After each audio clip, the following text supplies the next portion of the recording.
ఒకప్పుడు సందడిగా ఉండే ఒక వ్యవసాయ క్షేత్రంలో డాపర్ అనే బాతు మరియు హెన్రియెట్టా అనే కోడి నివసించేవి.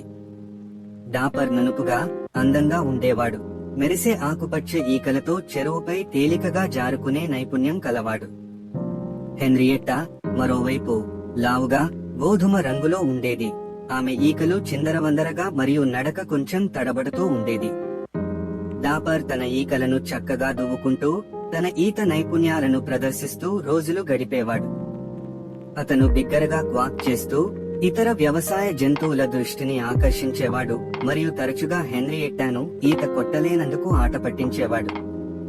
చూడు నిన్ను, హెన్రియెట్టా అని అతను నవ్వుతూ క్వాక్ చేసేవాడు. నువ్వు చాలా వెర్రిదానివి. నువ్వు తేలలేవు, జారవడం సంగతి అటుంచితే.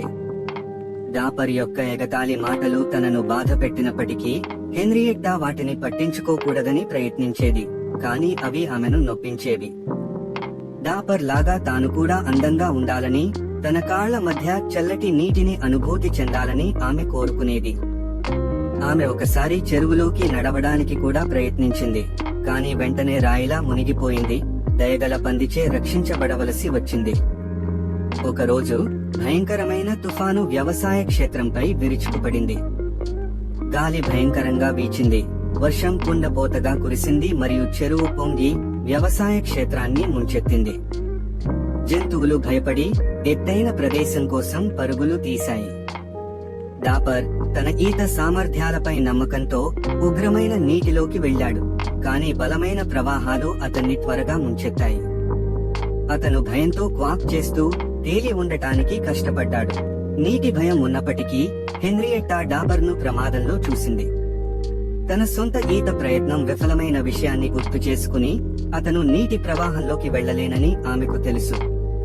బదులుగా ఆమె తన బలమైన కాళ్లు మరియు దృఢమైన శరీరాన్ని ఉపయోగించి వరదలో కొట్టుకుపోయిన పెద్ద చెక్క పెట్టెకు వ్యతిరేకంగా నెట్టింది.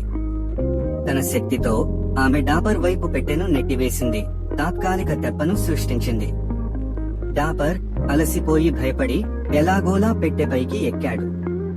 హెన్రియెట్టా తన బలాన్ని ఉపయోగించి పెట్టెను సురక్షితంగా వైపుకు నెట్టడం కొనసాగించింది.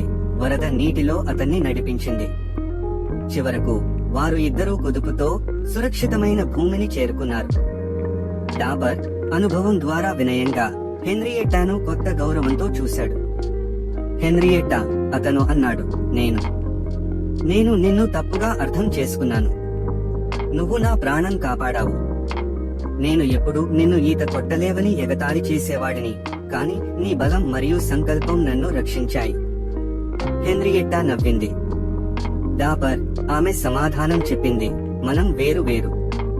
నువ్వు అందంగా ఈత కొట్టగలవు, నేను బలమైన పెట్టెను నెట్టేదాన్ని. మన ఇద్దరికీ మన సొంత ప్రత్యేక సామర్థ్యాలు ఉన్నాయి. ముఖ్యమైనది ఏమిటంటే మనం వాటిని అభినందించడం మరియు ఒకరికొకరు సహాయం చేయడానికి వాటిని ఉపయోగించడం. ఆ రోజు నుండి డాపర్ మరియు హెన్రియెట్టా మంచి స్నేహితులయ్యారు. డాపర్ హెన్రియెట్టా యొక్క బలం మరియు స్థితిస్థాపకతను అభినందించడం నేర్చుకున్నాడు. అయితే హెన్రియెట్టా తన సొంత ప్రత్యేక ప్రతిభ యొక్క విలువను గ్రహించింది. వారు ఇద్దరూ విలువైన పాఠం నేర్చుకున్నారు. నిజమైన విలువ ఇతరులను అనుకరించడంలో కాదు, తమ సొంత వ్యక్తిగత బలాలను స్వీకరించడంలో మరియు జరుపుకోవడంలో ఉంటుంది. వారు తమను తాముగా ఉండటం మరియు వారి ప్రత్యేక సామర్థ్యాలను అభినందించడం అన్నిటికంటే ముఖ్యమైన విషయమని అర్థం చేసుకున్నారు.